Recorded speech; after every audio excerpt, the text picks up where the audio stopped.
réalisateur danois voulait choquer, c'est un pari réussi. Ce dernier parvient à écœurer la majorité des spectateurs cannois. Il avait pourtant prévenu.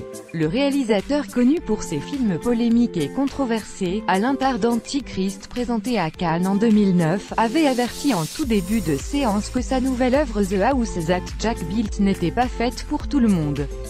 Étonnant puisque celle-ci raconte la vie d'un tueur en série, incarné par Matt Dillon.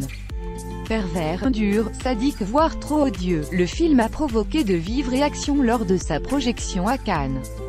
Un soi-disant paroxysme de l'horreur qui n'a pas plu à l'ensemble des spectateurs, outrés et furieusement remontés, et qui ont fait part de leur ressenti sur les réseaux sociaux. Le premier à prendre la parole est un journaliste de Variety, Ramin Setoudeh, qui n'a jamais vu une chose pareille à un festival. Plus de 100 personnes sont sorties de la projection, dépitées de voir des mutilations sur des femmes et des enfants, avant de renchérir par « J'ai entendu une femme lâcher un, c'est dégoûtant ». Avant de sortir, les autres spectateurs ne sont pas en reste non plus. Prétentieux, vomitif, pathétique, écœurant ou encore honteux, sont les qualificatifs que l'on retrouve dans à peu près chacun des tweets postés. Je viens tout juste de sortir de la première de Lars von Trier à Cannes, car voir des enfants se faire tuer et tirer dessus n'est pas de l'art ou un quelconque divertissement. J'ai parlé à quelqu'un qui est sorti en plein milieu du film de Lars von Trier à Cannes qui m'a répondu « Il mutile Riley Keough, il mutile des enfants.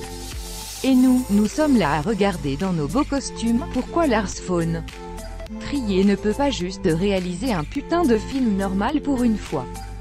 Pousser les limites est une chose mais ici il devient juste un sadique qui exprime son narcissisme et méprise le monde au travers de son art. The House That Jack Built, dont le trailer a été dévoilé hier, suit le chemin d'un psychopathe dans sa course au meurtre et sa quête du mal.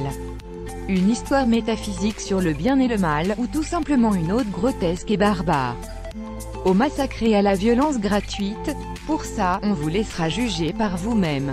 Néanmoins il y a tout de même quelques réactions bienveillantes à cette projection.